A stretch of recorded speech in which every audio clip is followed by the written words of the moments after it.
നൽകണമെന്ന് ഞാൻ പ്രാർത്ഥിക്കുകയാണ്. പ്രിയപ്പെട്ടവരെ, നമ്മൾ കഴിഞ്ഞ ആഴ്ചയിൽ യേശുവിൻ്റെ കരിസ്മയുടെ ലക്ഷ്യം എന്താണെന്നാണ് പഠിച്ചത്? ആരെങ്കിലും ഒക്കെ ഒന്ന് പറയാമോ? മനുഷ്യരക്ഷ. സമ്പൂർണമായ രക്ഷയാണ്. ആ രക്ഷയുടെ രണ്ട് കാര്യങ്ങളെ കുറിച്ച് പറഞ്ഞിരുന്നു. ഏതൊക്കെയായിരുന്നു ആ രണ്ട് കാര്യങ്ങൾ? മാറി മാറി പറഞ്ഞു. പാപത്തിൽ നിന്നുള്ള മോചനം, ദൈവിക ജീവൻ സ്വന്തമാക്കൽ. ഓക്കെ, പാപത്തിൽ നിന്നുള്ള മോചനവും ദൈവിക ജീവൻ സ്വന്തമാക്കുവാൻ. പാപത്തിൽ നിന്നുള്ള മോചനം എന്ന് പറഞ്ഞാൽ സാത്താന്റെ അടിമത്തത്തിൽ നിന്ന് വിമോചിപ്പിക്കുകയും നഷ്ടപ്പെട്ടു പോയ ദൈവിക ജീവൻ തിരിച്ചു നൽകുകയും ചെയ്യുക എന്നുള്ളതായിരുന്നു.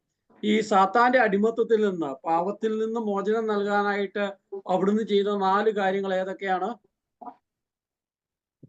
അനുരഞ്ജനം, പാവപരിഹാരം, നീതീകരണം,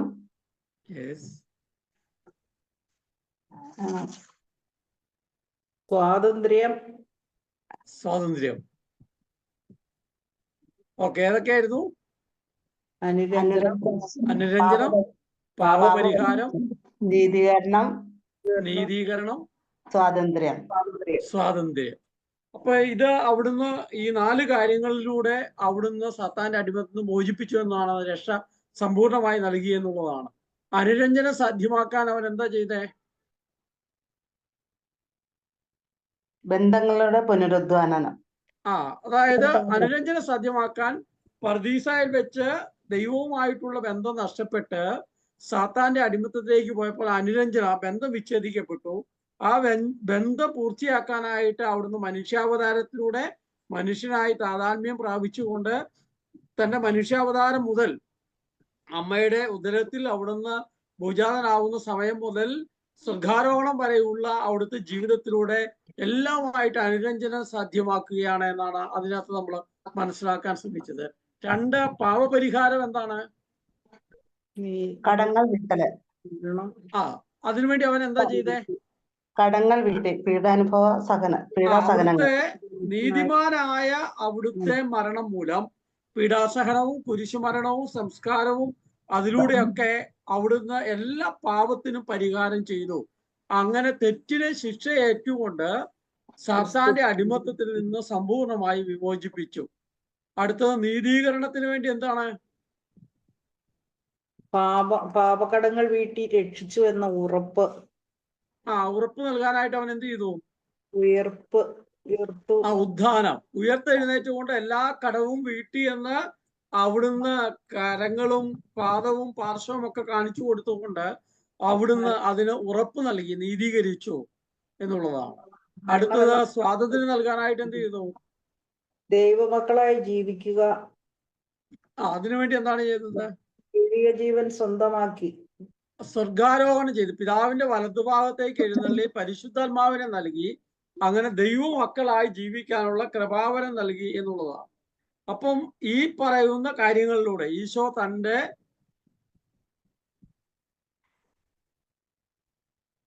പീഡാസഹനം, മരണം, ഉദ്ധാനം എന്നിവയിലൂടെ അവിടുന്ന് നേടിത്തന്ന രക്ഷ നാം സ്വന്തമാക്കണമെങ്കിൽ നാം ഓരോരുത്തരും ചെയ്യേണ്ട പ്രത്യുത്തരമാണ് വിശ്വാസവും മാനസാന്തരവും. ഈ യേശു നേടിത്തന്ന രക്ഷ തൻ്റെ ജനന, രഹസ്യ, പരസ്യ ജീവിതത്തിലൂടെ പീഡാസഹനം, കുരിശുമരണം, സംസ്കാരം, ഉദ്ധാനം, സ്വർഗാരോഹണം ഇതിലൂടെ അവിടുന്ന് പൂർത്തിയാക്കിയ ഈ പെസഹ രഹസ്യങ്ങളിലൂടെ അവിടുന്ന് പൂർത്തിയാക്കിയ രക്ഷ ഓരോ വ്യക്തിയും വ്യക്തിപരമായി സ്വന്തമാക്കണമെങ്കിൽ യേശുക്രിസ്തു സർവ്വ മനുഷ്യ കുലത്തെയും അവിടുന്ന് വീണ്ടെടുത്തു, ഓരോ മനുഷ്യനെയും രക്ഷിച്ചു കഴിഞ്ഞു. പക്ഷെ ആ രക്ഷിച്ചു കഴിഞ്ഞ രക്ഷ നാം സ്വന്തമാക്കണമെങ്കിൽ, നമ്മുടേതായി വ്യക്തിപരമായി മാറ്റപ്പെടണമെങ്കിൽ ആ ദൈവരാജ്യം വീണ്ടും ദൈവിക ജീവൻ പ്രദാനം ചെയ്തു, പർദീസ നമുക്ക് നൽകി. ആ പർദീസ ദൈവരാജ്യത്തിന്റെ ഭാഗമായി തീരണമെങ്കിൽ നാം ചെയ്യേണ്ട കാര്യം എന്താണ്? നാം ചെയ്യേണ്ട ഒരു പ്രത്യുത്തരത്തെ കുറിച്ച് അവിടെ പറഞ്ഞത്. എന്താണ് ആ പ്രത്യുത്തരം? മാനസാന്തരം. വിശ്വാസവും മാനസാന്തരം. മാനസാന്തരം മാത്രമല്ല, ഏതാണ്? വിശ്വാസവും മാനസാന്തരവും. 2 കാര്യങ്ങൾ വളരെ പ്രധാനപ്പെട്ടതാണ്. ഈശോ പറയുകയാണ് ഈ ദൈവരാജ്യം വീണ്ടും എൻ്റെ ജീവിതത്തിന്റെ ഭാഗമാക്കി മാറ്റണമെങ്കിൽ യേശു നേടിത്തന്ന സമ്പൂർണമായ രക്ഷ ഓരോ മനുഷ്യനും വ്യക്തിപരമായി അവന്റെ ജീവിതത്തിന്റെ ഭാഗമാക്കി മാറ്റണമെങ്കിൽ അവൻ ചെയ്യേണ്ട ഒരു പ്രത്യുത്തരം എന്ന് പറഞ്ഞാൽ നമുക്കറിയാം. നിങ്ങളോട് ഞാൻ പറയുന്നു, ഇപ്പൊ ആരെങ്കിലും ഒരാൾ പറയാൻ പറഞ്ഞു, ഉടനെ നിങ്ങൾ എന്ത് ചെയ്തു? നിങ്ങളോട് ഞാൻ പറഞ്ഞല്ലോ, ആരെങ്കിലും ഒരാൾ പറയാൻ പറഞ്ഞപ്പോ നിങ്ങൾ ആദ്യം എന്താ ചെയ്തേ? പറഞ്ഞു അല്ലെ? ഞാൻ പറഞ്ഞ കാര്യം കേട്ടു, ഒന്നാമത്തെ കാര്യം അതാണ് അല്ല റാണി ചേച്ചി? അനുസരിച്ചു. ആ കേട്ട കാര്യത്തോട് എന്ത് ചെയ്തു? അനുസരിച്ചു, ക്രിയാത്മകമായി പ്രത്യുത്തരം നൽകി. അപ്പൊ പ്രത്യുത്തരം എന്ന് പറയുന്നത് നാം കേൾക്കുന്ന കാര്യത്തോട് വളരെ ബോധപൂർവം ക്രിയാത്മകമായി പ്രത്യുത്തരം നൽകുന്ന, അനുസരണത്തോടെ നൽകുന്നതിനെയാണ് പ്രത്യുത്തരം എന്ന് പറയുന്നത്. ആ പ്രത്യുത്തരമാണ് വിശ്വാസവും മാനസാന്തരവും എന്ന് സൂചിപ്പിക്കുകയാണ്. അപ്പൊ അതെന്താണെന്നാണ് നമ്മൾ തുടർന്ന് ഒന്ന് കാണാനായിട്ട് ശ്രമിക്കുന്നത്. ആരെങ്കിലും ഒന്ന് വായിച്ചോ, ഞാൻ എന്റെ സ്വയം മാത്രം കേൾക്കണ്ടല്ലോ എന്ന് വിചാരിച്ചിട്ടാ. ഈ വിശ്വാസ മാനസാന്തര പ്രത്യുത്തരത്തെ കുറിച്ച് 4 സുവിശേഷകന്മാരും 4 രീതിയിൽ പറഞ്ഞിരിക്കുന്നു, എങ്കിലും 4ഉം ഒന്ന് തന്നെ. അതായത് 4 സുവിശേഷങ്ങളിലൂടെയും ഈശോ പറയുകയാണ് ഈ രക്ഷ സ്വന്തമാക്കാൻ, ദൈവരാജ്യം സ്വന്തമാക്കാൻ എന്ത് ചെയ്യണമെന്ന് പറഞ്ഞിരിക്കുന്നതിനെ ആറ്റിക്കുറുക്കി എടുത്തിരിക്കുന്നതാണ്. 4 സുവിശേഷകന്മാരും 4 രീതിയിലാണ് പറഞ്ഞിരിക്കുന്നത്. പക്ഷെ ആ 4 ഒന്ന് തന്നെയാണ്. എന്താണ് 4ഉം? വിശ്വസിക്കണം, മാനസാന്തരപ്പെടണം, നാം ചെയ്യേണ്ട പ്രത്യുത്തരത്തെ കുറിച്ചാണ് 4 കാര്യങ്ങളെ കുറിച്ച് അവിടെ സൂചിപ്പിച്ചിരിക്കുന്നത്. നമ്മൾ ഒന്ന് മർക്കോസിന്റെ സുവിശേഷം, 2 മർക്കോസ് അല്ല കേട്ടോ, മർക്കോസേ ഉള്ളൂ. ഞാൻ ഇന്ന് യാത്ര എഡിറ്റ് ചെയ്യാൻ വിട്ടുപോയി, സോറി. മർക്കോസ് 1:15 ഒന്ന് വായിച്ചേ. അവൻ പറഞ്ഞു, സമയം പൂർത്തിയായി, ദൈവരാജ്യം സമീപിച്ചിരിക്കുന്നു, മാനസാന്തരപ്പെടുവിൻ, സുവിശേഷത്തിൽ വിശ്വസിക്കുവിൻ. ഓക്കെ, ഈശോ പറഞ്ഞു സമയം പൂർത്തിയായി, ദൈവരാജ്യം സമീപിച്ചിരിക്കുന്നു. മർക്കോസ് സുവിശേഷം പറയാണ് മാനസാന്തരപ്പെടുവിൻ. ഈ മാനസാന്തരപ്പെടുവിൻ എന്നുള്ളതിന്റെ ഒരു ഹീബ്രു വാക്ക് നമ്മൾ പഠിച്ചിരുന്നല്ലോ, ഗ്രീക്ക് വാക്ക്, ഓർമ്മയുണ്ടോ?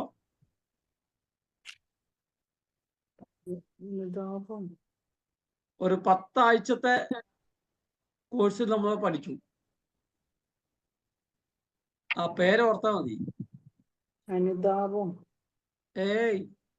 10 ആഴ്ചത്തെ ഒരു കോഴ്സിലൂടെ കടന്നു പോയപ്പോൾ ബേസിക് ആയിട്ടുള്ള കെരിസോ നമ്മൾ 40 ആഴ്ചയുണ്ടല്ലോ തുടങ്ങിയതല്ലോ. എല്ലാം മറന്നുപോയി.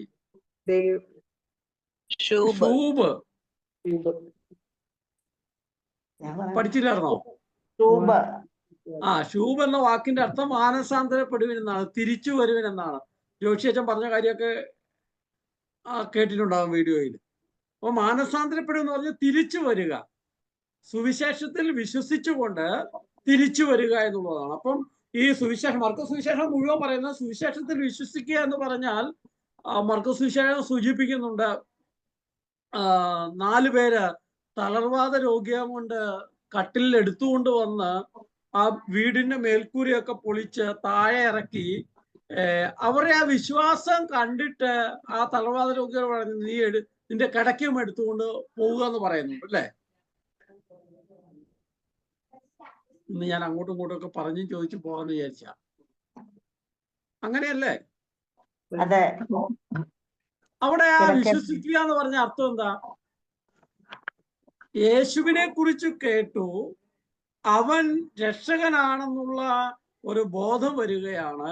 അവനെ സമീപിച്ചവർ, അവനുമായി ബന്ധപ്പെട്ടവർ, അവനെ സ്പർശിച്ചവർ, അവൻ സ്പർശിച്ചവരൊക്കെ സൗഖ്യം പ്രാപിച്ചു എന്നുള്ള ആ അറിവിൽ നിന്ന്, ആ കേൾവിയിൽ നിന്ന് തന്റെ പ്രിയപ്പെട്ട സുഹൃത്തിനെ 4 പേര് കൂടി കട്ടിലിൽ എടുത്തുകൊണ്ട് വരികയാണ്.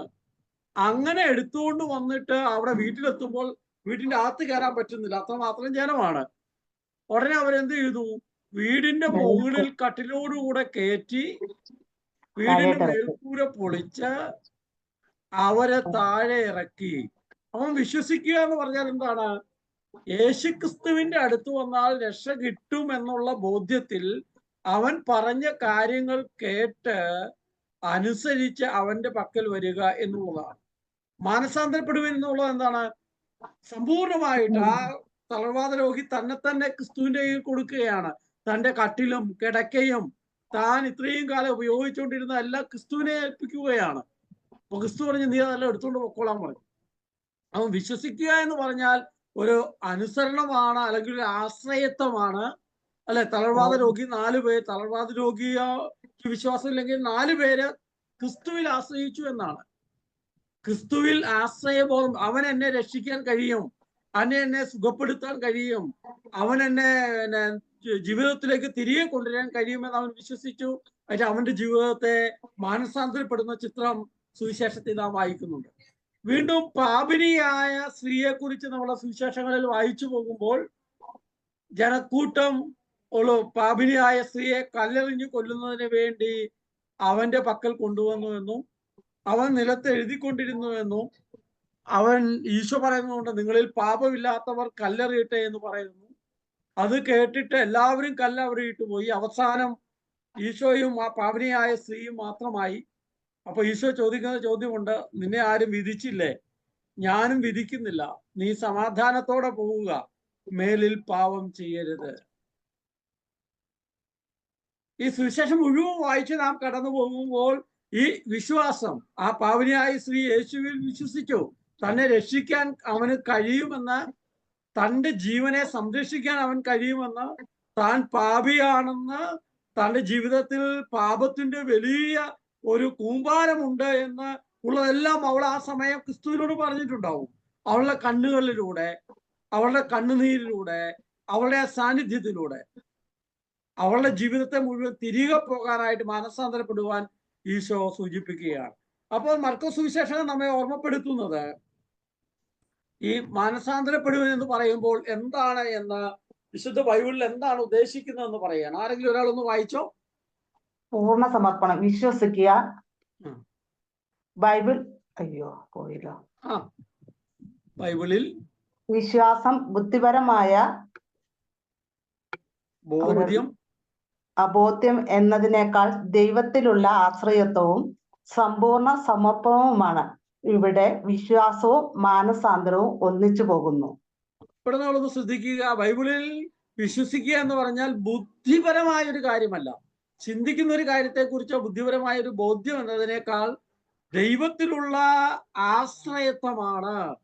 ദൈവത്തിൽ പൂർണ്ണമായും ആശ്രയിക്കുകയും അതിന്റെ സമ്പൂർണമായി തന്നെ ദൈവത്തിന് സമർപ്പിക്കുകയും ചെയ്യുക എന്നുള്ളതാണ്. അപ്പൊ ഈ ആശ്രയത്വം എന്ന് പറയുന്നത് എന്താണ്? യേശുക്രിസ്തു എന്നെ സാത്താന്റെ അടിമത്തത്തിൽ നിന്ന് മോചിപ്പിക്കുവാൻ അവിടുന്ന് തൻ്റെ ജീവൻ ബലിയായി നൽകി എന്നുള്ള വലിയ ബോധ്യത്തിൽ നിന്ന് ആ ക്രിസ്തുവിൽ ഞാൻ ആശ്രയിക്കുകയാണ്. അവൻ എന്നെ രക്ഷിക്കാൻ കഴിയും. ഏതൊക്കെ മേഖലയിൽ?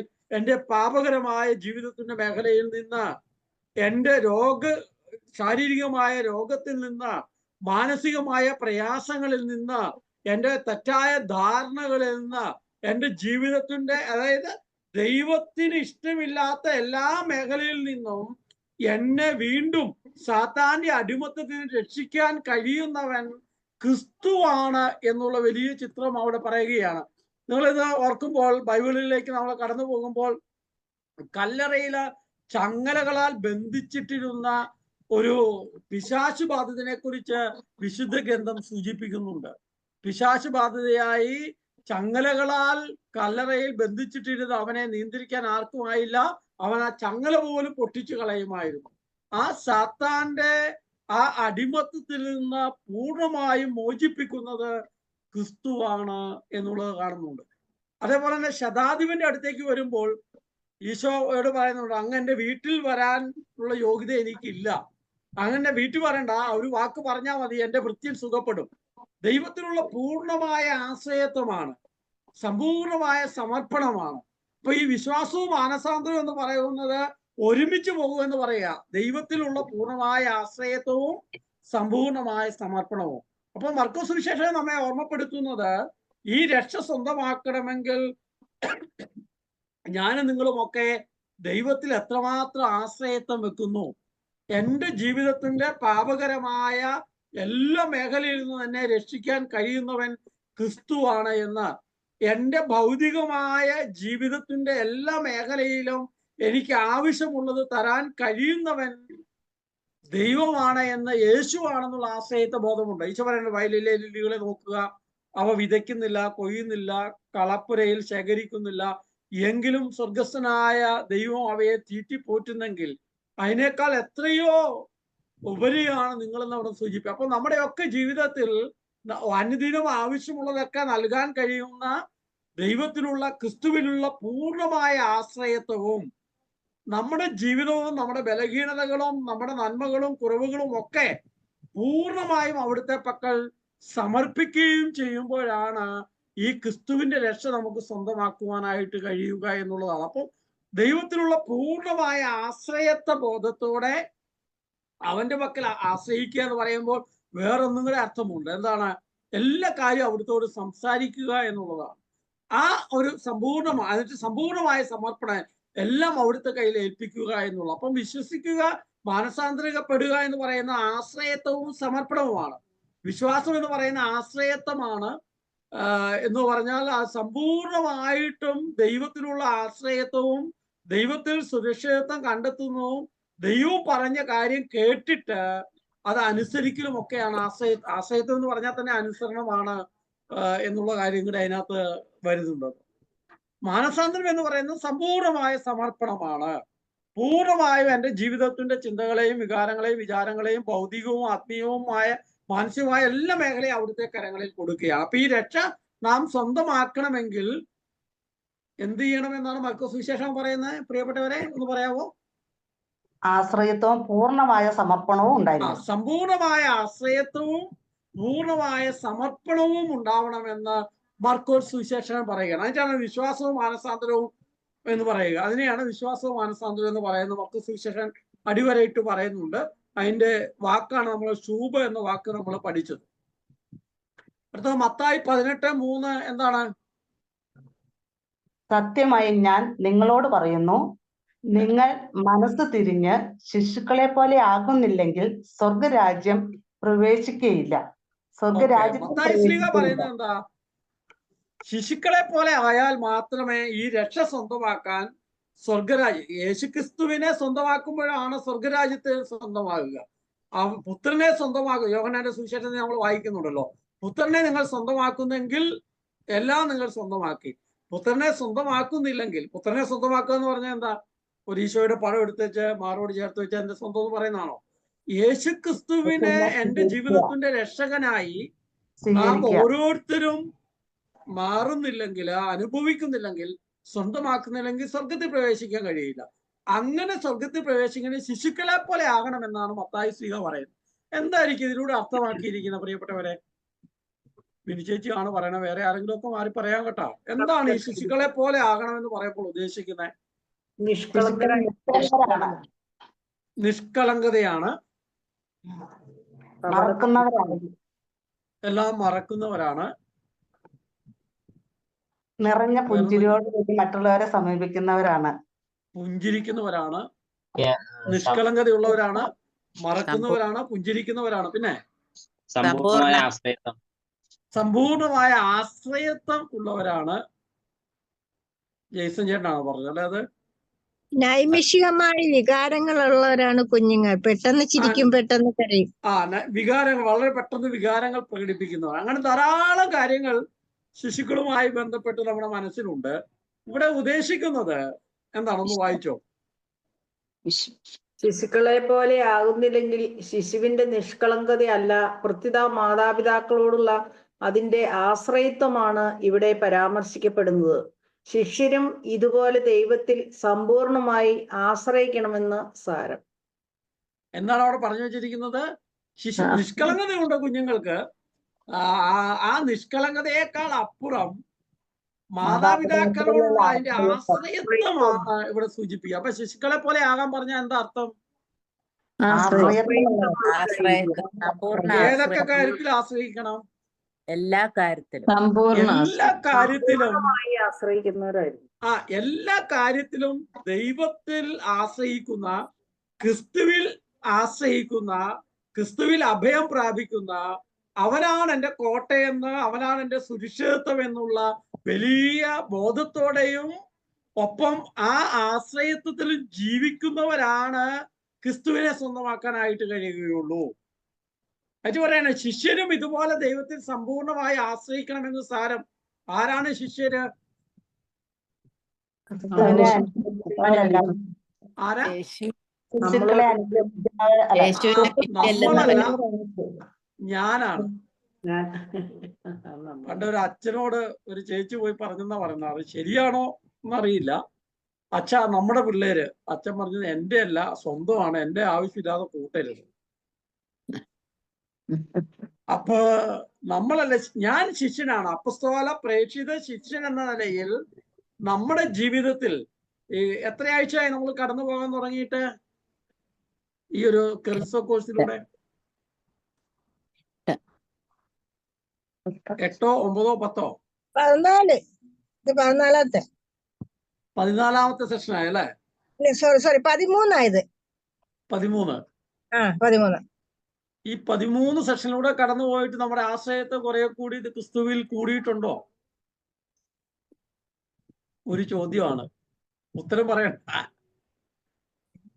നമ്മുടെ, അതായത് ഈശോ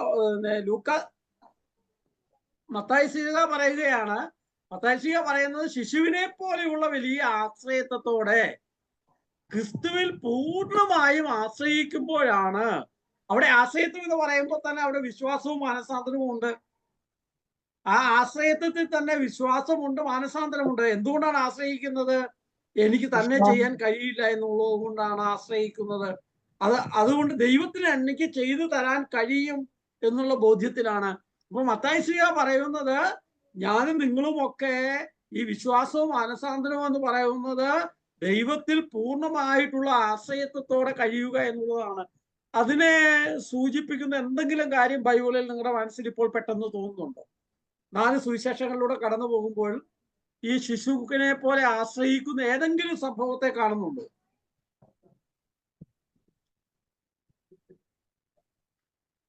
പെട്ടെന്ന് ഓർമ്മയിൽ കിട്ടുന്നില്ല. ഞാൻ പറയുമ്പോൾ അങ്ങനത്തെ ഒരു ചിത്രം നിങ്ങളുടെ ഓർമ്മയിൽ വെക്കുക. അതുകൊണ്ടാണ് ഞാൻ നേരത്തെ മർക്കോസിന്റെ സുവിശേഷത്തിൽ ചില ചിത്രങ്ങൾ ഞാൻ പറഞ്ഞത്. ഒന്ന്, രക്തസ്രാവക്കാരി സ്ത്രീയെ നിങ്ങൾക്ക് ഓർമ്മയില്ലേ? ആ രക്തസ്രാവക്കാരി സ്ത്രീ എന്താ പറഞ്ഞേ? വസ്ത്രത്തിന്റെ വിളിമ്പിൽ തൊട്ടാൽ മതി, ഞാൻ സൗഖ്യം പ്രാപിക്കും. അവൾ സമൂഹത്തിൽ വരാൻ പാടില്ലാത്തവരാണ്. എന്നിട്ട് അവള് അതിനിടയിലൂടെ പോയി ശിശു സഹജമായ മനോഭാവത്തോടെ, കുഞ്ഞുങ്ങൾ അങ്ങനെയാണല്ലോ അല്ലെ, ഒരു സാധനം കണ്ടാൽ ആരും കാണാതെ ഓടിപ്പോയി തൊടുന്ന, എടുത്തു നോക്കുന്ന, അതേപോലെ തന്നെ ഓടിപ്പോയി ആരെ തൊട്ടു? ക്രിസ്തുവിനെ തൊട്ടു. ആ ആശ്രയത്വത്തിൽ ആണ് അവളുടെ ആ രോഗത്തിൽ നിന്ന് അവൾ വിമുക്തമാകുകയാണ്. അവളുടെ വിശ്വാസമുണ്ട്, അവിടെ മാനസാന്തരമുണ്ട്. അപ്പൊ ഈ ആശ്രയത്വം എന്ന് പറയുന്നത് ഇതുപോലത്തെ ധാരാളം ചിത്രങ്ങൾ നമുക്ക് വിശുദ്ധ ഗ്രന്ഥത്തിൽ കാണാനായിട്ട് പറ്റും അല്ലെ? വേറെ ഏതെങ്കിലും ചിത്രം നിങ്ങളുടെ മനസ്സിൽ വരുന്നുണ്ടോ? കർത്താവെ, എന്നോട് കരുണ തോന്നണമേ, അന്ധൻ കർത്താവിനോട് അപേക്ഷിക്കുക. അന്ധനായ ബർത്തിമ്യൂസ് അല്ലെ, അവൻ വഴിയിലിരുന്ന് ഭിക്ഷ അയച്ചുകൊണ്ടിരിക്കുമ്പോൾ വലിയൊരു ആരവം കേട്ടപ്പോൾ ഈശോ വരുന്നുണ്ട് എന്ന് അവൻ ചോദിച്ചു, ആരാ ഈശോ? ഈശോയാണെന്ന് അറിഞ്ഞപ്പോൾ അവന് മനസ്സിലായി. ഈശോയെ കുറിച്ച് അവൻ കേട്ടിട്ടുണ്ട്. അവൻ രോഗികളെ സുഖമാക്കുന്നതും അപ്പം വർദ്ധിപ്പിച്ചതും അങ്ങനെ ധാരാളം അത്ഭുതങ്ങൾ അവനെ കുറിച്ച് ബർത്തിമ്യൂസ് കേട്ടിട്ടുണ്ട്. അവിടെ നിന്ന് ബർത്തിമ്യൂസ് ഉറക്കെ പറഞ്ഞു. എന്താ പറഞ്ഞത് ഉറക്കെ? കർത്താവെ, എന്നോട് കരുണ തോന്നണമേ. അതിന് മുമ്പ് എന്താ പറഞ്ഞേ? കർത്താവെ, പാപിയായ എന്റെ മേൽ കരുണ തോന്നണം. ഞാൻ പാപിയ, ആ തിരിച്ചറിവാണ്. ഞാൻ പാപിയാണെന്നുള്ള തിരിച്ചറിവോടെ അവൻ വിളിച്ചു. അവനെ അടുത്തു കൊണ്ടുവരാൻ പറഞ്ഞു. അടുത്തു കൊണ്ടുവന്നു. ഈശോ അവനോട് ചോദിച്ചു, നിനക്ക് വേണ്ടി ഞാൻ എന്താണ് ചെയ്തു തരേണ്ടത്? അവൻ എന്താ പറഞ്ഞ? എനിക്ക് കാഴ്ച തിരികെ ലഭിക്കണം. അവൻ തുപ്പലും കൊണ്ട് ഉണ്ടാക്കി കണ്ണിൽ തൊട്ട് അവനെ സൗഖ്യപ്പെടുത്തി എന്നുള്ളതാണ്. അവൻ പുറങ്കുപ്പായം വലിച്ചെറിഞ്ഞു എന്നുള്ളതാണ്. അല്ലെ, അവിടെ വിശ്വാസവും മാനസാന്തരവും വളരെ കൃത്യമായി ചേർന്ന് പോകുന്നുണ്ട്. ദൈവത്തിലുള്ള ആശ്രയത്വവും അവന്റെ ജീവിതം മുഴുവൻ പരിവർത്തനപ്പെടുകയാണ്. ദൈവത്തിന്റെ പക്കലേക്ക് തിരിച്ചു പോവുകയാണ്. ദൈവത്തോടൊപ്പം യാത്ര ചെയ്യുകയാണ്. ഇങ്ങനെ എത്രയോ സംഭവങ്ങൾ നിങ്ങളുടെ മനസ്സിൽ ഈ സമയങ്ങൾ വരുന്നുണ്ടാവും. അപ്പൊ മത്തായി ശ്ലീഹ പറയുന്നത് എന്താണ്? ശിശുക്കളെ പോലെ ആകുന്നില്ലെങ്കിൽ, അങ്ങനെ ആശ്രയബോധത്തോടെ ജീവിച്ചാൽ മാത്രമേ അങ്ങനെ ആശ്രയത്വത്തോടെ ദൈവത്തിൽ യേശുവിൽ വിശ്വസിച്ചാൽ മാത്രമേ മാനസാന്തരം സാധ്യമാവുകയുള്ളൂ. പരിവർത്തനം ഉണ്ടാകണമെങ്കിൽ ദൈവത്തിൽ പൂർണ്ണമായും ആശ്രയിക്കണം. ആശ്രയിക്കാതെ മാനസാന്തരം സാധ്യമല്ല. അപ്പസ്തോല പ്രേക്ഷിത ശിഷ്യർ എന്ന നിലയിൽ ഞാനും നിങ്ങളും ഒക്കെ എല്ലാ കാര്യത്തിലും ദൈവത്തിൽ ആശ്രയിക്കണം. ആശ്രയിക്കുമ്പോഴാണ് കർത്താവിനോട് പറയുന്നത്, ഇന്ന് നീ പോകണ്ട. എന്ത് ചെയ്യണം? പോകണ്ട എന്ന് വെക്കുന്നതാണ് മാനസാന്തരം. അല്ല, ഇങ്ങനെ ഒരു ഷർട്ട് മേടിച്ചേക്കാന്ന് വിചാരിച്ചു. അത് ഈശോയോട് പറഞ്ഞു, ഈശോ ഞാൻ ഒരു ഷർട്ട് മേടിക്കാൻ പോവാം. ഈശോ അപ്പം പറഞ്ഞു, ആ ഷർട്ട് അങ്ങനെ മേടിക്കണ്ട, ഒരു മാസം കൂടെ കഴിഞ്ഞ് മേടിച്ചാൽ മതി. അത് ദൈവത്തിൽ ആശ്രയിക്കുന്നു. അവിടെ മാനസാന്തരം എന്താണ്? ദൈവത്തിന്റെ ഹിതം നടപ്പാക്കുന്നതിലേക്ക് എൻ്റെ ജീവിതത്തെ മാറുന്നതാണ് മാനസാന്തരം. മാനസാന്തരം എന്ന് പറയുന്നത് ദൈവത്തിന്റെ ഇഷ്ടം, ദൈവത്തെ ഞാൻ ആശ്രയിച്ച് ദൈവത്തോടെല്ലാം പറഞ്ഞ് ദൈവം പറയുന്നത് കേട്ടിട്ട് അതനുസരിച്ച് എൻ്റെ ജീവിതത്തെ പരിവർത്തനപ്പെടുത്തുന്നതാണ് മാനസാന്തരം എന്ന് പറയുന്നത്. അത് വളരെ കൃത്യമായിട്ട് നമ്മൾ വിശുദ്ധ ഗ്രന്ഥത്തിലൂടെ കടന്നു പോകുമ്പോൾ കാണുന്നുണ്ട്, അല്ലെ? ഈ അന്ധനായ ബർത്തിമേയുസിന് അപ്പസ്തലന്മാർ പറഞ്ഞു, അവനെ എൻ്റെ അടുക്കൽ കൊണ്ടുവരിക. ഈശോയുടെ വാക്ക് കേട്ട്, അല്ല, അപ്പസ്തലന്മാർ ആദ്യം അവനോട് പറഞ്ഞു, മിണ്ടാതിരിക്കണ, ഒച്ചപ്പാടുണ്ടാക്കരുത് എന്നൊക്കെ പറഞ്ഞു. പക്ഷെ അവനോ അവിടുന്ന് ഉറക്കെ വിളിച്ചു. അപ്പോഴാണ് ഈശോ പറയുന്നത്, അവനെ എൻ്റെ അടുത്ത് കൊണ്ടുപോവാ. അപ്പൊ അപ്പസ്തലന്മാരുടെ പരിവർത്തനമാണ് ഈശോയുടെ വാക്ക് കേട്ടിട്ട് അനുസരിച്ചു, ആ വാക്കനുസരിച്ച് മിണ്ടാതിരിക്കാൻ അവനെ ഈശോയുടെ അടുത്ത് കൊണ്ടുവരികയാണ്. അപ്പൊ അവര് ശിശു സഹജമായ ജീവിതത്തിലേക്ക്, മനോഭാവത്തിലേക്ക്, ആശ്രയിത്വത്തിലേക്കൊക്കെ മാറുമ്പോഴാണ് നമ്മുടെ ജീവിതത്തിൽ യഥാർത്ഥത്തിൽ ക്രിസ്തുവിന്റെ രക്ഷയെ അനുഭവിക്കുവാൻ, ദൈവരാജ്യം സ്വന്തമാക്കാൻ കഴിയുകയുള്ളൂ എന്ന് സൂചിപ്പിക്കുകയാണ്. വീണ്ടും നമ്മൾ തിരിച്ചു പോകുമ്പോൾ അടുത്തത് ഏതാണ്? ലൂക്ക 6:20 വായിച്ചോളൂ. അവൻ തന്റെ ശിഷ്യരുടെ നേരെ കണ്ണുകളുയർത്തി അരുൾ ചെയ്തു, ദരിദ്രരെ, നിങ്ങൾ അനുഗ്രഹീതർ, എന്തെന്നാൽ ദൈവരാജ്യം നിങ്ങളുടേതാകുന്നു. ലൂക്ക സുവിശേഷം പറയുന്നത് ഈ രക്ഷ സ്വന്തമാക്കണമെങ്കിൽ എന്ത് ചെയ്യണമെന്നാണ്?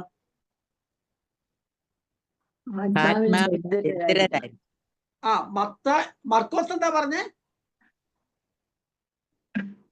ശിശുക്കളെ ക്രിസ്തുവിന്റെ രക്ഷ സ്വന്തമാക്കാൻ എന്ത് ചെയ്യണമെന്ന് മർക്കോസ് സുവിശേഷം പറഞ്ഞേ?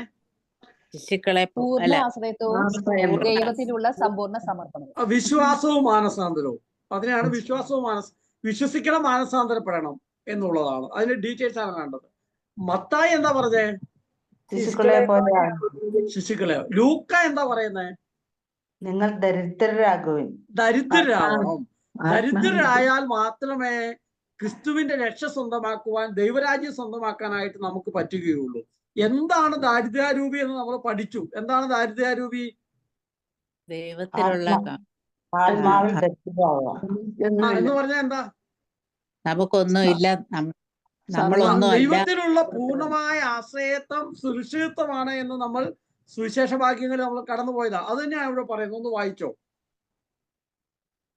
ഭൗതികമായി ദരിദ്രരാണെങ്കിൽ ദാരിദ്ര്യാരൂപി ഉണ്ടാകണമെന്നില്ല. പറയുന്നത് അതിലെ ചേച്ചി, ഭൗതികമായി നമ്മളൊക്കെ ദരിദ്രരാണ്, അല്ലെ? നമ്മളെല്ലാം വലിയ സമ്പന്നരൊന്നുമല്ല, ദരിദ്രരാണ്. എങ്കിലും ദാരിദ്ര്യാരൂപി ഉണ്ടാവണമെന്നില്ല. നമ്മൾ വളരെ ഒന്നുമില്ലാത്ത പാവപ്പെട്ട ഇടയിലാ ജീവിക്കുന്നത്. വസ്ത്രമോ ഭക്ഷണമോ കഴിക്കാൻ ഉണ്ടാവില്ല, അല്ലെങ്കിൽ നമ്മുടെ അനുദിന ജീവിതത്തിന് വേണ്ടത് ഉണ്ടാവില്ല. പല വിധത്തിൽ നമ്മുടെ ഭൗതികമായിട്ടും ബുദ്ധിപരമായിട്ടും ചിന്തകളിലും സമ്പത്തിലും ഭൗതികമായിട്ടും ഒക്കെ ദരിദ്രരാണെങ്കിലും എന്തുണ്ടാകണമെന്നില്ല? ദാരിദ്ര്യാരൂപി ഉണ്ടാകണമെന്നില്ല. അതിന്റെ അടുത്ത് എന്താ പറയണേ? ദാരിദ്ര്യാരൂപി ഉള്ളവർക്ക് സമ്പത്ത് ഒരു തടസ്സമാവുകയില്ല. ദാരിദ്ര്യാരൂപി ഉള്ളവർക്ക് സമ്പത്ത് ഒരു തടസ്സമായി മാറില്ല. ദാരിദ്ര്യാരൂപി എന്ന് പറഞ്ഞാൽ നമ്മൾ കണ്ടു, നമ്മൾ മനസ്സിലാക്കിയ കാര്യമാണ്. ദൈവം എല്ലാമാണ് എന്നുള്ളതിൽ ദൈവത്തിൽ സമ്പൂർണമായ ആശ്രയത്വം വെക്കുകയും ഞാൻ ഒന്നുമല്ല എന്നുള്ള വലിയ തിരിച്ചറിവോടെ ദൈവത്തിൽ മാത്രം സുരക്ഷിതത്വം കണ്ടെത്തുന്നവർ. അങ്ങനെയല്ലേ നമ്മൾ പഠിച്ചത്? ഓർക്കുന്നുണ്ടോ ആവോ? അതെ അതെ. ദൈവത്തിൽ മാത്രം സുരക്ഷിതത്വം കണ്ടെത്തുന്നവന് എത്ര സമ്പത്തുണ്ടെങ്കിലും അത് തടസ്സമാവില്ല എന്ന് പറയുകയാണ്. അതിന്റെ അടുത്തെന്താ പറഞ്ഞിരിക്കുന്നത്? അനുഗ്രഹീതർ മക്കാരിയോയ് എന്ന ഗ്രീക്ക് പദമാണ് ഉപയോഗിച്ചിരിക്കുന്നത്. അനുഗ്രഹീതർ. അനുഗ്രഹീതർ എന്നതിന് മക്കാരിയോ എന്ന ഗ്രീക്ക് പദമാണ് ഉപയോഗിച്ചിരിക്കുന്നത്. ദൈവകൃപയുടെ പാതയിൽ പദമൂന്നിയിരിക്കുന്നവരാണ് അനുഗ്രഹീതർ. എന്താണ് ഈ ദരിദ്രാരൂപിയുള്ളവർ അനുഗ്രഹീതർ എന്ന് പറയുമ്പോൾ എന്താണ്? ദൈവകൃപയുടെ പാതയിൽ പദമൂന്നിയിരിക്കുന്നവർ. ദൈവകൃപയ്ക്ക് അനുസൃതമായി എൻ്റെ ചുവടുകളെ വെച്ചുകൊണ്ട് ദൈവത്തിൽ പൂർണ്ണമായും ആശ്രയിച്ചുകൊണ്ട്, ദൈവകൃപ എന്ന് പറഞ്ഞതാണോ? ദൈവകൃപ എന്ന് പറയുന്നത് ദൈവത്തിന്റെ ഹിതത്തിന് പൂർണ്ണമായും എൻ്റെ കാലടികൾ വെച്ചുകൊണ്ട് മുന്നോട്ട് പോകുന്നവരാണ് ദരിദ്രാരൂപിയുള്ളവർ. ദൈവത്തിന്റെ ഹിതം എന്താണെന്ന് ഞാൻ തിരിച്ചറിഞ്ഞിട്ട് ആ ദൈവകൃപ മനസ്സിലാക്കിക്കൊണ്ട് എൻ്റെ കാലടികൾ മുന്നോട്ട് വെച്ചുകൊണ്ട് പോകുന്നവരാണ് ശരിക്കും ദരിദ്രാരൂപിയുള്ളവർ. നമ്മുടെയൊക്കെ ജീവിതത്തിൽ ഈ ദൈവകൃപ അല്ലെങ്കിൽ ദാരിദ്ര്യാരൂപിയുടെ വലിയ കൃപാവരത്തിൽ പദമൂന്നിയാണോ നാം മുന്നോട്ട് പോകുന്നത് എന്ന് ചോദിച്ചാൽ അല്ല എന്ന് പറയേണ്ടി വരും. ചിലപ്പോഴൊക്കെ ഉണ്ടാവുമായിരിക്കും. പക്ഷെ ആ ദൈവകൃപയിൽ പാദമൂന്നിക്കൊണ്ട് നമ്മുടെ ജീവിതത്തെ മുന്നോട്ട് പോകുന്നവരാണ് അനുഗ്രഹീതർ. ഇനി അടുത്തെന്താ പറയുന്നത്?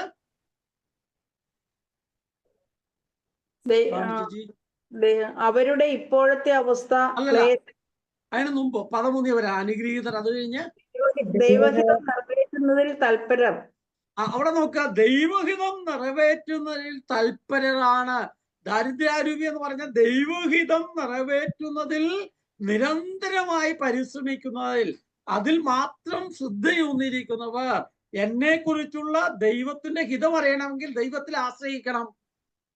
ദൈവത്തിൽ ആശ്രയിക്കാതെ, ദൈവത്തിന്റെ ഹിതം മനസ്സിലാക്കാതെ നമുക്ക് ദൈവഹിതം നിറവേറ്റാനായിട്ട് കഴിയില്ല. അതിന് വീണ്ടും എന്താണ് പറയുന്നത്? അവരുടെ ഇപ്പോഴത്തെ അവസ്ഥ ക്ലേശകരമാണെങ്കിലും ഇപ്പോഴുള്ളതിന്റെ നൈമിഷികതയെ കുറിച്ച് അവർക്ക് അവബോധമുണ്ട്. നമ്മുടെ നൈമിഷികതയെ കുറിച്ച് എന്താണ് ഈ നൈമിഷികത? എപ്പോൾ വീണമെങ്കിലും വീണ് പൊട്ടിപ്പോകാവുന്നതാണ് നമ്മുടെ ജീവിതം. അപ്പൊ ക്രിസ്തു പറയാണ് എപ്പോൾ വേണമെങ്കിലും തകർന്നു പോകാം, എപ്പോൾ വേണമെങ്കിലും വീണു പോകാം, എപ്പോൾ വേണമെങ്കിലും തെറ്റിൽ വീണു പോകാം. അത്രയും ബലഹീനരാണ് നാം എന്നുള്ള വലിയ അവബോധം നമുക്കുണ്ട്. അങ്ങനെ ഉള്ളപ്പോഴാണല്ലോ ദൈവത്തിൽ ആശ്രയിക്കാൻ പറ്റുക. ഇതൊന്നും എൻ്റെ സ്വന്തമല്ല എന്നും എപ്പോൾ വേണമെങ്കിലും ഇത് തീർന്നു പോകാമെന്നുമുള്ള നമ്മുടെ ജീവിതത്തിന്റെ നൈമിഷികതയെ കുറിച്ച്, എൻ്റെ കണ്ണിന്റെ കാഴ്ച എപ്പോൾ വേണമെങ്കിലും പോകാം, എൻ്റെ ഈ ശബ്ദം എപ്പോൾ വേണമെങ്കിലും പോകാം. അല്ല, ഇടയ്ക്ക് എൻ്റെ ശബ്ദം മുഴുവൻ പോയി. പിന്നെ ഞാൻ തൃശ്ശൂർ മെഡിക്കൽ കോളേജിൽ പോയി ട്രീറ്റ്മെന്റ് എടുത്തിട്ടാണ് ശബ്ദം പിന്നെ എക്സസൈസ് ഒക്കെ ചെയ്ത് അങ്ങനെയാണ് തിരിച്ചു വന്നത്. എപ്പം വേണമെങ്കിലും ശബ്ദം പോകാം, എപ്പം വേണമെങ്കിലും കൈ തളർന്നു പോകാം, എപ്പം വേണമെങ്കിലും നമ്മുടെ ബോധം പോകാം, നമ്മുടെ ചിന്ത പോകാം, അബ്നോർമൽ ആവാം, എന്തും സംഭവിക്കാം. അത്രയും ബലഹീനരാണ് നാം എന്ന തിരിച്ചറിവ് നമുക്ക് ഉണ്ടാകുമ്പോഴാണ് ദൈവത്തിൽ ആശ്രയിക്കുന്നത്. ആ ദൈവത്തിൽ ആശ്രയിക്കുമ്പോഴാണ് നാം തിരിച്ചറിയുന്നത് ദൈവത്തിന്റെ ഹിതം അനുസരിച്ചിട്ടല്ല നാം മുന്നോട്ട് യാത്ര ചെയ്യുന്നത് എന്നുള്ളത് നാം തിരിച്ചറിയുന്നത്. നമ്മൾ അപ്പസ്തലന്മാരെയൊക്കെ വിളിക്കുന്ന ഭാഗം വെക്കുമ്പോൾ അവരെ ഈശോ വന്ന ഗലീല കടൽത്തീരത്ത് വന്ന അവരെ പത്രോസിന്റെ വഞ്ചിയിൽ കയറി കുറച്ച് നീക്കിയിടാൻ പറഞ്ഞിട്ട്, രാത്രി മുഴുവൻ അധ്വാനിച്ച് ഒന്നും കിട്ടാതെ വന്നപ്പോൾ കുറച്ച് നീക്കിയിടാൻ പറഞ്ഞിട്ട് ആഴത്തിലേക്ക് വലയിടാൻ പറഞ്ഞു. വലയിട്ടപ്പോ മീൻ കിട്ടി. അവിടെ എന്താണ് വള്ളക്കെട്ട്? ദൈവത്തിൽ ആ യേശു പറഞ്ഞു, ആ വാക്ക് കേട്ടു, അവര് വലയിട്ടു, ആശ്രയിച്ചു, അവർക്ക് കിട്ടി. അപ്പോഴാണ് പത്രോസ് പറയുന്നത് ഞാൻ പാപിയാണേ, എന്നിൽ നിന്ന് അകന്നു പോകണേ എന്നൊക്കെ പറയുന്നത്. അപ്പൊ ഈശോ പറയുന്നത് നിങ്ങൾ എൻ്റെ കൂടെ വാ, ഞാൻ മനുഷ്യരെ പിടിക്കുന്നവരാക്കാന്ന് പറയുന്നത് അപ്പോഴാണ്. അപ്പോൾ ഈ ദരിദ്രാരൂപി എന്ന് പറയുന്നത് വളരെ കൃത്യമായി ദൈവഹിതം നിറവേറ്റാൻ തൽപരരാകുന്നവർ. നമ്മൾ നേരത്തെ പഠിച്ച അതേ കാര്യം തന്നെയാണ് നമ്മൾ ലൂക്കാ സുവിശേഷകൻ നമ്മെ ഓർമ്മപ്പെടുത്തുന്നത്. അപ്പൊ മത്തായി എന്താ പറഞ്ഞേ? ശിശുക്കളെ പോലെ ശിശുക്കളെ പോലെ ആവുക. ആശ്രയിക്കുക. മർക്കോസ് വിശ്വാസവും മാനസാന്തരവും. ലൂക്ക എന്താ പറഞ്ഞേ? നിങ്ങൾ ദരിദ്രരാകുവിൻ. ദരിദ്രരാവണം ഒന്ന് ഉറപ്പിക്കാൻ വേണ്ടിയാണ് ചോദിക്കുന്നത് കേട്ടോ. അടുത്തത് യോഹന്നാൻ എന്താ പറയുന്നത്? യോഹന്നാൻ ഒന്ന് വായിച്ചോ. യോഹന്നാൻ 3:3. യേശു അവനോട് പറഞ്ഞു, സത്യം സത്യമായി ഞാൻ നിന്നോട് പറയുന്നു, വീണ്ടും ജനിക്കുന്നില്ലെങ്കിൽ ഒരുവന് ദൈവരാജ്യം കാണാൻ കഴിയുകയില്ല. ഓക്കെ, ഇത് ആരോട് പറയുന്നതാ? നിക്കോദോമസിനോട്. നിക്കോദാസിനോട് പറയുകയാണ്, നീ വീണ്ടും ജനിക്കുന്നില്ലെങ്കിൽ ദൈവരാജ്യം കാണാൻ കഴിയുകയില്ല. ഇപ്പൊ യോഹന്നാൻ ശ്ലീഹ പറയുന്നത് വീണ്ടും ജനിക്കണം എന്നാണ്. നീ അമ്മയുടെ ഉദരത്തിൽ ആയി ജനിച്ചു, അതുപോലെ വീണ്ടും നീ ജനിക്കുക. എന്താണ് ഈ വീണ്ടും ജനനം എന്ന് പറഞ്ഞാൽ? മാനസാന്തരപ്പെടുക. പരിവർത്തനപ്പെടുക, മാനസാന്തരപ്പെടുക എന്നൊക്കെ ഇതിനെ കുറിച്ച് അർത്ഥം നമുക്ക് പറയാൻ പറ്റും. നോക്കാം എന്താണ് വീണ്ടും ജനനം എന്നുള്ളത്. വായിച്ചോ.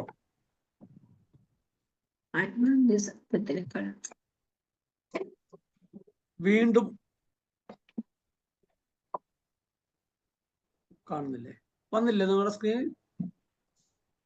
വീണ്ടും അനോദൻ എന്ന ഗ്രീക്ക് മൂലകത്തിന് വീണ്ടും ഉന്നതത്തിൽ നിന്ന്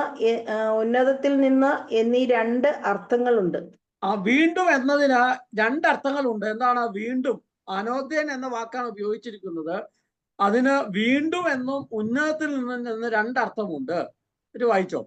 ശാരീരികമായ രണ്ടാം ജനനമാണ് യേശു ആവശ്യപ്പെടുന്നതെന്ന് വിചാരിക്കുന്ന നിക്കോദോമോസിനെ യേശു തിരുത്തുന്നു. നിക്കോദോസ് വിചാരിച്ചു, ഞാൻ വീണ്ടും അമ്മയുടെ ഉദരത്തിൽ പോയി ഇനി ജനിക്കാൻ പറ്റൂ, ഇത്രയും പ്രായമായില്ലേ, ഇനി എങ്ങനെ അമ്മയുടെ ഉദരത്തിൽ പോകുന്നേ എന്നൊക്കെ ചോദിക്കുമ്പോൾ യേശു അത് തിരുത്തുകയാണ്. എന്താണ് പറയുക? ദ്വയാർത്ഥമുള്ള ഒരു വാക്ക് ആദ്യം തെറ്റിദ്ധരിക്കപ്പെടുന്നതും പിന്നീട് അത് തിരുത്തപ്പെടുന്നതും യോഹന്നാൻ അവലംബിക്കുന്ന ഒരു വിവരണ ശൈലിയാണ്. യോഹന്നാൻ ശ്ലീഹ അവലംബിക്കുന്ന ഒരു രീതിയാണ്. ഒരു വാക്കിന് പല അർത്ഥങ്ങളുണ്ട്. നമ്മൾ പറയും, ചിലർ പറയാം അതിന് പല അർത്ഥം വെച്ചിട്ടാണല്ലോ പറഞ്ഞത്. അല്ല, അങ്ങനെ പറയാറില്ലേ? ഇല്ലേ? അതുപോലെ യോഹന്നാന്റെ സുവിശേഷത്തിൽ ഒരേ വാക്ക് തന്നെ പല അർത്ഥങ്ങള് നമുക്ക് കാണാനായിട്ട് പറ്റും. ഒറ്റയടിക്ക് അത് മനസ്സിലാവില്ല എന്നുള്ളതാണ്. ആയിട്ട് ദൈവരാജ്യം കാണുക എന്നാൽ ദൈവരാജ്യം യാഥാർത്ഥ്യമാകുന്ന യേശുവിൽ വിശ്വസിക്കുക എന്നർത്ഥം. അപ്പം വീണ്ടും ജനിക്കുക എന്ന് പറഞ്ഞാൽ യേശു എന്താ ഉപദേശിച്ചേ? യേശുവിൽ വീണ്ടും ജനിച്ചാൽ മാത്രമേ എന്തു പറ്റൂ? മാനസാന്തരം ഉണ്ടാവുള്ളൂ. ഈ രക്ഷ സ്വന്തമാക്കാനായിട്ട് പറ്റത്തുള്ളൂ. അപ്പൊ ഈശോയിൽ വീണ്ടും ജനിക്കണം എന്നാണ് യോഹന്നാൻ ശ്ലീഹ പറയുന്നത്. ഈശോയിൽ വിശ്വസിക്കുക എന്നാണ്. യഥാർത്ഥത്തിൽ ഈശോയിൽ വിശ്വസിക്കുക എങ്കിൽ മാത്രമേ ഈ രക്ഷ സ്വന്തമാക്കാൻ കഴിയുകയുള്ളൂ എന്നാണ് സൂചിപ്പിക്കുന്നത്. അപ്പൊ ഈ 4 സുവിശേഷങ്ങളിലും നമുക്ക് വീഡിയോ ഓണാക്കാൻ പറ്റുമെങ്കിൽ പ്രിയപ്പെട്ടവരെ വീഡിയോ ഒന്ന് ഓണാക്കുക എല്ലാവരും.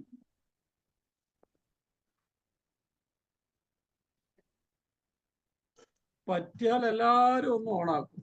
നിങ്ങൾ വണ്ടിയിലാണെങ്കിലും അടുക്കളയിൽ പണിയാണെങ്കിലും കട്ടിലെ കിടക്കുവാണെങ്കിലും എങ്ങനെയാണെങ്കിലും കുഴപ്പമില്ല.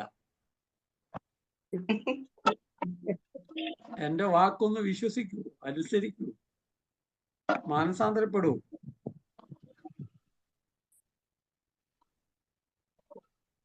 എന്നാലും ചില മിടുക്കന്മാരും മിടുക്കികളും ഓണാക്കൂല. അവർ 2 കൽപ്പിച്ചിട്ടാ. അങ്ങനെ കാണേണ്ട കാര്യമില്ല എന്നുള്ളതാണ്. അപ്പം യേശുക്രിസ്തുവിന്റെ ആ ദൈവരാജ്യം സ്വന്തമാക്കണമെങ്കിൽ, അല്ലെങ്കിൽ യേശു നേടിത്തന്ന രക്ഷ, സാത്താന്റെ അടിമത്തിൽ നിന്ന് നേടിത്തന്ന രക്ഷ സ്വന്തമാക്കണമെങ്കിൽ ചെയ്യേണ്ട കാര്യം എന്താണെന്നാണ് ഈശോ പറഞ്ഞേ? വിശ്വസിക്കുക, മാനസാന്തരപ്പെടുക. അത് 4 സുവിശേഷകന്മാര് 4 രീതി പറഞ്ഞിരിക്കുന്നു. അല്ലെ, മർക്കോസ് എന്ത് പറഞ്ഞു? നീ വീണ്ടും ജനിക്കണം. അല്ല, മർക്കോസ് പറഞ്ഞു വിശ്വസിക്കുക, മാനസാന്തരപ്പെടുക. വിശ്വസിക്കുക, മാനസാന്തരപ്പെടുക എന്ന് പറഞ്ഞ അർത്ഥം എന്താ? ദൈവത്തിൽ ആശ്രയിക്കുക, സമ്പൂർണമായ സമർപ്പണമാണ്. മത്തായി എന്താ പറഞ്ഞേ? നിങ്ങൾ ശിശുക്കളെ പോലെ ആകുവിൻ. ശിശുക്കളെ പോലെ ആവണം എന്ന് പറഞ്ഞാൽ എന്താണ് അർത്ഥം? ആശ്രയിക്കണം, സമ്പൂർണമായി സമർപ്പിക്കണം എന്നുള്ളതാണ്. ലൂക്ക എന്താ പറഞ്ഞേ? ദരിദ്രരാകുവിൻ. ദരിദ്രരാണെന്ന് പറഞ്ഞാൽ എന്താണ്? പൂർണ്ണമായ ദൈവത്തിലുള്ള ആശ്രയത്വമാണ്, സമ്പൂർണമായ സമർപ്പണമാണ്. യോഹന്നാൻ ശ്ലീഹ എന്താ പറഞ്ഞേ? വീണ്ടും ജനിക്കുകയും വീണ്ടും ജനിക്കണം. വീണ്ടും ജനിക്കണം എന്ന് പറഞ്ഞാലും ദൈവത്തിലുള്ള ആശ്രയത്വമാണ്, സമ്പൂർണമായ സമർപ്പണമാണ്. അതിനെല്ലാം കൂടിയാണ് നമ്മൾ വിളിക്കുന്നത് വിശ്വസിക്കുക, മാനസാന്തരപ്പെടുക. ഇത്രയും ചെറിയൊരു കാര്യം പറയാൻ വേണ്ടി ഇങ്ങനെ പറയേണ്ട വല്ല കാര്യം ഉണ്ടായി അല്ലെ മണിച്ചേട്ടാ? ആകെ ഒറ്റ വാക്കുകൾ വിശ്വസിക്കുക. നമ്മൾ അപ്പസ്തോല കെരിസ്തയിലേക്ക് വരുമ്പോൾ കുറെ കൂടി അതിന്റെ ഡീറ്റെയിൽസ് പഠിക്കും.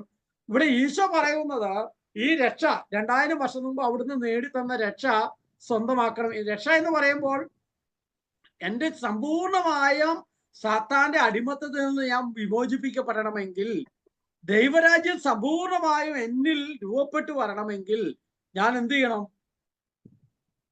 വിശ്വസിക്കണം. കണ്ണു അടച്ച് വിശ്വസിക്കുക, മാനസാന്തരപ്പെടുക. വേറെ ഒരു വഴിയില്ല, വേറെ ഒരു എളുപ്പ ടെക്നിക്കും ഇല്ല. അവിടെ പറയുന്ന അനുദിനം. അപ്പൊ വിശ്വസിക്കുക എന്ന് പറഞ്ഞാൽ എന്താണ്?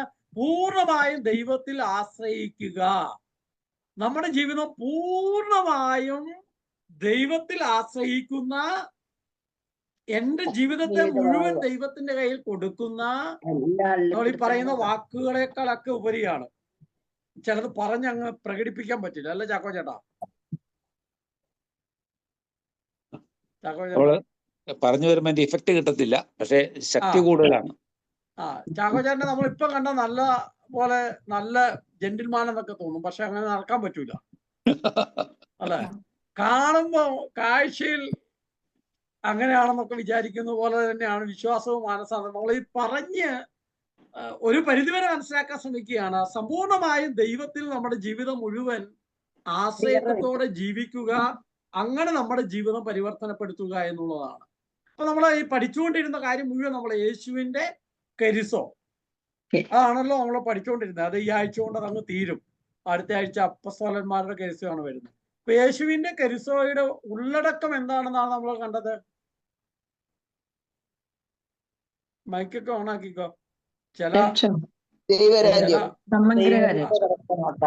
ചില വിദഗ്ധരായ ആൾക്കാർ വീഡിയോ ഓണാക്കിയിട്ടില്ല, ഓഡിയോ ഓണാക്കിയിട്ടില്ല. ഞങ്ങളുടെ സൗന്ദര്യം കണ്ട് അങ്ങനെ നിങ്ങൾ കൊതിക്കണ്ട എന്ന് വിചാരിച്ചിട്ടാണ്. ചിലപ്പോ എന്തെങ്കിലും പണിയിലായിരിക്കും, അതുകൊണ്ടായിരിക്കും. അപ്പം യേശുവിന്റെ കരിസോയുടെ ഉള്ളടക്കം ദൈവരാജ്യമാണ് എന്നുള്ളത് നമ്മൾ കണ്ടപ്പോൾ ആ ദൈവരാജ്യത്തെ കുറിച്ച് എങ്ങനെയാണ് മനസ്സിലാക്കാൻ ശ്രമിച്ചതില്? പഴയ നോട്ടൊക്കെ ബുക്കൊക്കെ മറിച്ചു നോക്കിയാൽ പെട്ടെന്ന് മനസ്സിലാവും. മോളി ചേച്ചി അവിടുന്ന് മറിക്കുന്നുണ്ട്, എന്തോ കുറിച്ചു വെക്കുന്നുണ്ട്, മറിക്കുന്നുണ്ട്. ഉപമകളിൽ മുഴുവൻ ദൈവരാജ്യമാണ് എന്നുള്ളതാണ് നമ്മൾ പഠിച്ചത്, അല്ലേ? ആണാ? 13 ആഴ്ച കഴിഞ്ഞപ്പോ ഇതെല്ലാം വെള്ളത്തിലായ, ഇതെല്ലാം ആ വഴിക്ക് പോയാ? അതിന്റെ PDF ഒക്കെ അയച്ചാർന്നോ, എടുത്തു വെച്ചാർന്നോ, നോക്കിയോ? ആവോ, വിശ്വസിക്കാം. യേശുവിന്റെ പ്രഘോഷണത്തിന്റെ ഉള്ളടക്കം ദൈവരാജ്യമാണ് എന്ന് 4 സുവിശേഷങ്ങളിൽ ഉപമകളിലൂടെ വിടരുന്ന ദൈവരാജ്യം. ആ ദൈവരാജ്യം മാണിച്ചേട്ടനാണ് നമ്മളത് പങ്കുവെച്ചത്, അല്ലെ? ആർക്കറിയാം? അപ്പൊ അവിടെ ദൈവരാജ്യം ഒരു രഹസ്യമാണ്, സ്നേഹിക്കുന്ന പിതാവിനാൽ ഭരിക്കപ്പെടുന്ന ഇടമാണ് എന്നൊക്കെ ചിലർക്കൊക്കെ ഇപ്പൊ ശരിയായി. പിന്നെ ദൈവരാജ്യത്തെ കുറിച്ച് കുറെ കൂടി ആഴത്തിൽ മനസ്സിലാക്കലാണ് ത്രിസംഗ്രഹ ചിത്രം നമ്മൾ പഠിച്ചു. ഏതാണത്?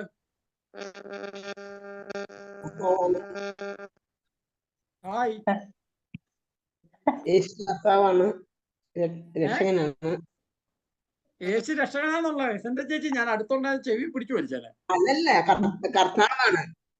അല്ല, അതുമല്ല. പിന്നെന്തുവാ? ഈശോയുടെ പഠനം മുഴുവൻ ദൈവരാജ്യമായിരുന്നു. എന്താണ് അത് പഠിച്ചേ? മാണിച്ചേട്ടാ, ഇപ്പൊ ഇവരൊക്കെ വീട്ടിൽ പോയി നമ്മള് വടിയെടുത്ത് അറ്റി കൊടുക്കണം എന്ന് തോന്നണം. അല്ലെങ്കിൽ നമ്മൾ ഈ എടുക്കുന്ന കഷ്ടപ്പാട് എഫേർട്ടിന് ബലം ഉണ്ടാവൂല. അവിടുത്തെ പഠനം ഏതാണ്? പഠനം സുവിശേഷ ഭാഗ്യങ്ങൾ മുഴുവൻ ദൈവരാജ്യത്തെ കുറിച്ചാണ്. മത്തായിയുടെ സുവിശേഷം 5-ാം അധ്യായം. വേഗം നോട്ടൊക്കെ മറിച്ച് നോക്കിക്ക. ആത്മാവിൽ ദരിദ്ര ഭാഗ്യവാന്മാർ. ആ സുവിശേഷ ഭാഗ്യങ്ങൾ മുഴുവൻ ദൈവരാജ്യമാണ്. അടുത്തതാണ് പഠിച്ചത്. അത് 2-3 ആഴ്ച കൊണ്ടാണ് അത് പഠിച്ചത്. 2 ആഴ്ച കൊണ്ടാണ്, 3 ആഴ്ച കൊണ്ടാണ് സുവിശേഷ ഭാഗ്യങ്ങൾ പഠിച്ചത്. അടുത്തത് കർത്തൃ പ്രാർത്ഥന. പ്രാർത്ഥന മുഴുവൻ ദൈവരാജ്യമാണ്. അതല്ല പഠിച്ചേ? കുരിശിലെ പ്രാർത്ഥന. അടുത്തത് ജീവിതം, യേശു കുരിശിലെ ജീവിതം. അവസാന മൊഴികൾ മുഴുവൻ ദൈവരാജ്യമാണ്. പഠനവും പ്രാർത്ഥനയും ജീവിതവും ദൈവരാജ്യമാണ്. ആരാണാവോ എടുത്തേ? ആരോ എടുത്തു? എടുത്ത ആളെന്നെ ചോദിക്കുന്നത്. എടുത്ത ആൾ തന്നെയാണ് ചോദിക്കണേ അല്ലെ? അതിനുശേഷം നമ്മൾ എന്താണ്? യേശുവിന്റെ പ്രവർത്തനം. യേശുവിന്റെ പ്രവർത്തന പദ്ധതി അല്ലെ? ഏതാ പ്രവർത്തന പദ്ധതി? ഏതാണ്? ഈശോ 3 വർഷക്കാലം വന്ന് എന്താ ചെയ്യാൻ പോകുന്നതാണ് പറഞ്ഞത്? ഏതാ? ദരിദ്രരോടുള്ള സുവിശേഷം, ബന്ധിതർക്കുള്ള മോചനം. ലൂക്കായുടെ സുവിശേഷം 4 കർത്താവിന്റെ ആത്മാവ് എന്റെ പേരുണ്ട്, ദരിദ്രരോട് സുവിശേഷം പ്രസംഗിക്കാൻ അവിടുന്ന് തന്നെ അഭിഷേകം ചെയ്തിരിക്കുന്നു, ബന്ധിതർക്ക് മോചനവും. അവൻ വന്ന് ചെയ്യാൻ പോകുന്ന 3 വർഷക്കാലം കൊണ്ട് ചെയ്യാൻ പോകുന്ന 5 കാര്യം: ദരിദ്രരോട് സുവിശേഷം പറയുക, ബന്ധിതർക്ക് മോചനം, അന്തർക്ക് കാഴ്ച, അടിച്ചമർത്തപ്പെട്ടവർക്ക് സ്വാതന്ത്ര്യം, കർത്താവിന്. ആരാണാവോ എടുത്തേ?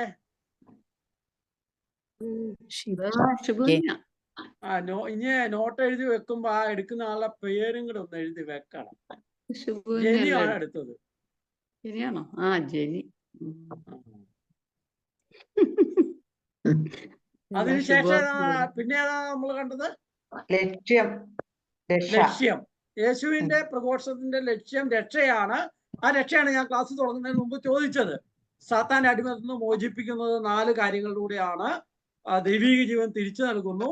ഈശോ ചെയ്ത 3 പ്രവൃത്തികൾ, 4 പ്രവൃത്തികൾ പറയാം: ജനനവും, മരണവും, ഉദ്ധാനവും, സ്വർഗാരോഹണവും. അതിലൂടെ രക്ഷകനും കർത്താവും മിശിഹായുമായി അവിടുന്ന് മാറ്റി സർവ്വ മനുഷ്യവംശത്തെ അവിടുന്ന് വീണ്ടെടുത്തു എന്നുള്ളതാണ്. സാത്താന്റെ അടിമത്തത്തിൽ നിന്ന് വീണ്ടെടുത്തു, രക്ഷിച്ചു എന്നുള്ളതാണ് നമ്മൾ പഠിച്ചത്. അങ്ങനെ പറുദീസ തിരിച്ചു നൽകി. ആരാ എടുത്തത്?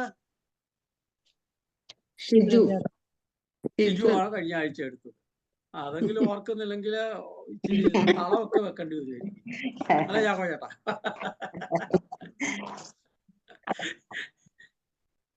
ഇന്ന് നമ്മള് കരിഗ്മ യേശുവിന്റെ പ്രഘോഷത്തിന്റെ ലക്ഷ്യം, ആ രക്ഷ സ്വന്തമാക്കാൻ, ദൈവരാജ്യം സ്വന്തമാക്കാൻ നാം ചെയ്യേണ്ട കാര്യം എന്താണ്? വിശ്വസിച്ച് മാനസാന്തരപ്പെടുക എന്നുള്ളതാണ് നമ്മൾ പഠിച്ചത്. ഇപ്പൊ യേശുവിന്റെ പ്രഘോഷത്തിന്റെ ഉള്ളടക്കം, അതിന്റെ ലക്ഷ്യം, അതിന്റെ മാർഗം, രീതി പഠിച്ചാർന്നല്ലോ. പറഞ്ഞേ ഇല്ല. ഈശോയുടെ പ്രഘോഷത്തിന്റെ രീതി ഏതൊക്കെയാ?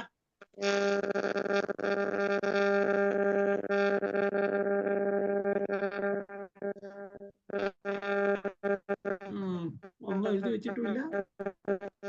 യേശുവിന്റെ പ്രഘോഷത്തിന്റെ രീതി, കരീസോയുടെ രീതി: താതാത്മ്യം പ്രാപിച്ചു, പരിശുദ്ധാത്മാവിന്റെ ശക്തിയോടെ അത്ഭുതങ്ങളും അടയാളങ്ങളും പ്രവർത്തിച്ച് ഉപമകളിലൂടെ. സഹനം മരണമൊന്നും അതിനകത്ത് പറഞ്ഞിട്ടില്ല. 7 കാര്യങ്ങൾ ഒരു സമൂഹവുമായും പരിശീലന കളരിയായി. ആരാണ് എടുത്തത്? മാണിച്ചേട്ടനാണെന്നാണ് എന്റെ ഓർമ്മ. അല്ലെ മാണിച്ചേട്ടാ? മാണിച്ചേട്ടനാണ് അത് എടുത്തത്. നിങ്ങളെല്ലാം എഴുതി വെക്കുന്നുണ്ടാ?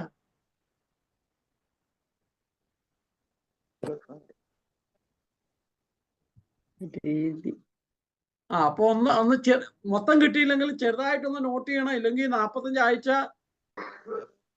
വെറുതെ വെള്ളത്തിൽ വരച്ച പോലെ ആവുമേ. ഇപ്പൊ അടുത്ത ആഴ്ച നമ്മളെ ഈശോയുടെ പ്രഘോഷണം, അപ്പസ്തോലന്മാരുടെ, ഈശോയ്ക്ക് ശേഷം അപ്പസ്തോലന്മാർ വന്ന് പ്രഘോഷിച്ച അപ്പസ്തോലന്മാരുടെ കെരിസോയുടെ ഉള്ളടക്കവും ലക്ഷ്യവും മാർഗവും രീതിയും ഒക്കെ നമ്മൾ പതുക്കെ പഠിച്ചു തുടങ്ങും. അതിലേക്കാണ് പോകുന്നത്. അപ്പം ഒന്നാമത്തെ ഫേസിൽ നമ്മൾ കണ്ടത് എന്നതാണ്? നമ്മൾ ഓരോരുത്തർ അപ്പസ്തോല പ്രേക്ഷിത ശിഷ്യരാണെന്നുള്ള വിളിയെക്കുറിച്ച്, ആ വിളി ലഭിച്ച നമുക്കുണ്ടാവേണ്ട അടിസ്ഥാന യോഗ്യതകളെ കുറിച്ച് ഒന്നാമത്തെ ഒരു പാർട്ട് പോയി.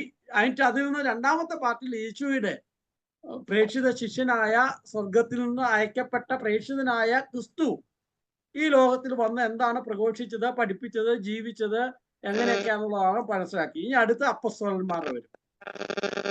10:1 ഇതുമായി ബന്ധപ്പെട്ട് എന്തെങ്കിലും ചോദിക്കാനുണ്ടോ ആർക്കെങ്കിലും?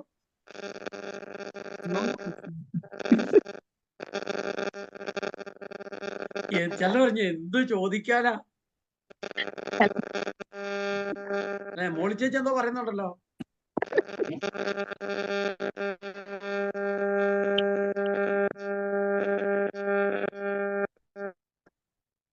മോളി ചേച്ചി പറഞ്ഞോ.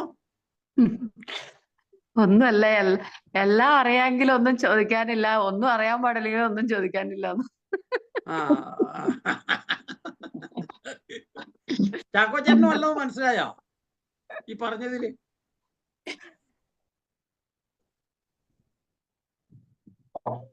ഷീല ചേച്ചിക്കോ? ഒക്കെ പറഞ്ഞോ, മൈക്കോണാ. ഇടയ്ക്ക് കട്ടായി പോയോണ്ട് കേട്ടില്ല ശരിക്കും. ആ okay okay okay okay okay. അപ്പൊ നമുക്ക് ഒരു നിമിഷം കർത്താവിന് നമുക്ക് നന്ദി പറയാം. 10:02 ഇന്ന് അതിക്രമിച്ചു. ചില അറിയിപ്പുകൾ മാണിച്ചേട്ടൻ പറയാനുണ്ടാവും. അപ്പോൾ പ്രിയപ്പെട്ടവരെ, നമ്മൾ വളരെ ഗൗരവത്തോടെയാണ് ഈ പഠനം മുന്നോട്ട് കൊണ്ടുപോകുന്നത്. നമ്മൾ വളരെയേറെ എന്താ പറയുന്നത്, ഒരു റിസ്ക് എടുത്തുകൊണ്ട് തന്നെയാണ് നമ്മൾ ഓൺലൈനിൽ ഇത് പഠിപ്പിക്കാനായിട്ട് നമ്മൾ ശ്രമിക്കുന്നത്. ഞങ്ങൾ കഴിഞ്ഞ ഇന്നലെ ചൊവ്വാഴ്ച ആരോ ഒരാൾ ഇവിടെ ഇന്നലെ കയറിയതാരാ മാണിച്ചേട്ടാ? ജാസ്മിൻ ചേച്ചിയാണ്.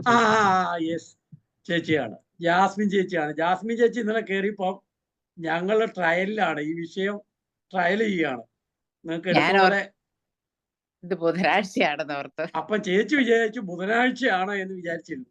ചേച്ചിയോട് പറഞ്ഞു കുഴപ്പമില്ല, നാളെ ഒന്നും കൂടെ കൂടിക്കോളാൻ പറഞ്ഞു. അത് ഞങ്ങളെ ഇറക്കി വിട്ടു. അപ്പൊ എല്ലാ ചൊവ്വാഴ്ചയും നമ്മുടെ ഈ സെഷൻ നമ്മൾ ഇതേപോലെ വളരെ കൃത്യമായി ട്രയൽ ചെയ്ത് എടുത്തിട്ട്, അപ്പൊ അതിന് മുമ്പ് നമ്മുടെ പവർ പോയിന്റ് ഉണ്ടാക്കുന്നതിൽ, ഈ സാധനം മുഴുവൻ രൂപപ്പെടുത്തി എടുക്കുന്നതിൽ അങ്ങനത്തെ ഒരു നല്ലൊരു കഷ്ടപ്പാട് അതിനുണ്ട്. ഒപ്പം ട്രയലുണ്ട്. അതിനുശേഷമാണ് നമ്മൾ ഇത് വരുന്നത്. ഇതേപോലെ ഷൂബിന്റെ ആണെങ്കിൽ എല്ലാ വ്യാഴാഴ്ചയാ എന്നാ ട്രയൽ കാണിച്ചേട്ടാ? എല്ലാ വ്യാഴാഴ്ചയും ഷൂബിന്റെ ട്രയലുണ്ട്. ഇതേപോലെ എല്ലാ ബാച്ചിന്റെയും ട്രയൽ കൃത്യമായിട്ട് നടന്നു പോകും. അപ്പൊ അങ്ങനെ നല്ലപോലെ റിസ്ക് എടുത്തിട്ടാണ് നിങ്ങളോടൊപ്പം ഉള്ളത്. നിങ്ങളപ്പൊ ഇതെല്ലാം സ്വീകരിച്ച് ഞങ്ങളെക്കാൾ വലിയവരാവണം എന്നുള്ള ആഗ്രഹം കൊണ്ടാണ്. ആകുവോ ഇല്ലയോ ആവോ അല്ലെ? അപ്പൊ അതുകൊണ്ട് വളരെ ഗൗരവത്തോടെ കാണുക. നിങ്ങൾക്ക് എല്ലാം പിടികിട്ടുന്നില്ലെങ്കിൽ ഒരു ബുക്കിൽ, ഒരു നോട്ട്ബുക്കിൽ അതിന്റെ എസൻസ് ആയിട്ട് വരുന്ന ഒരു കണ്ടന്റ് ഒന്ന് എഴുതി വെക്കുക. ആരാ എടുത്തതെന്ന് കൂടെ എഴുതുക. കുറെ വർഷം കഴിഞ്ഞ് എടുത്തു നോക്കിയാലോ നമുക്ക് കുറച്ചും കൂടെ അത് മനസ്സിലാക്കാനായിട്ടും. ഞാൻ 91 കൂടിയ നോട്ട് ഇപ്പോഴും എൻ്റെ കയ്യിലുണ്ട്. അത് എടുത്തു നോക്കുമ്പോൾ എനിക്ക് ആ പേര് വായിക്കുമ്പോൾ തന്നെ ഇന്നതാണല്ലോ എന്നൊരു ചിന്ത വരും. അപ്പൊ അതുകൊണ്ട് അങ്ങനെയല്ലേ ഓമൽ ചേച്ചി?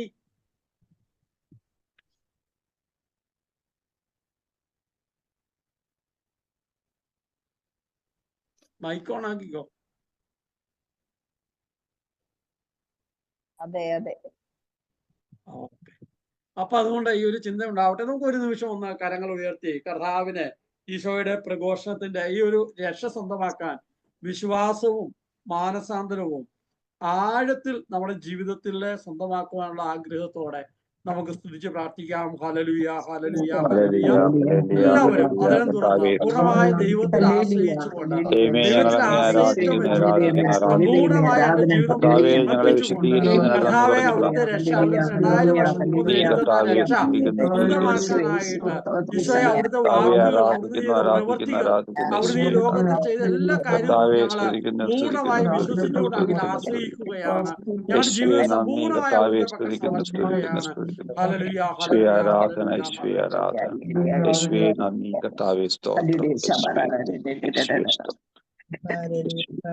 ആമേൻ. 10:05 സോറി. ഷുബുവിന് പ്രത്യേകമായി നന്ദി പറയുന്നു. അതുപോലെ ഷിജുവിനും പ്രാർത്ഥനയിലൂടെ ഈ കാര്യങ്ങളിലൂടെ എല്ലാം നമ്മളെ ഒന്നുകൂടെ ഷിജു ആദ്യം കൊണ്ടുപോയതാണ്. ഷിജുവിന് നന്ദി പറയുന്നു.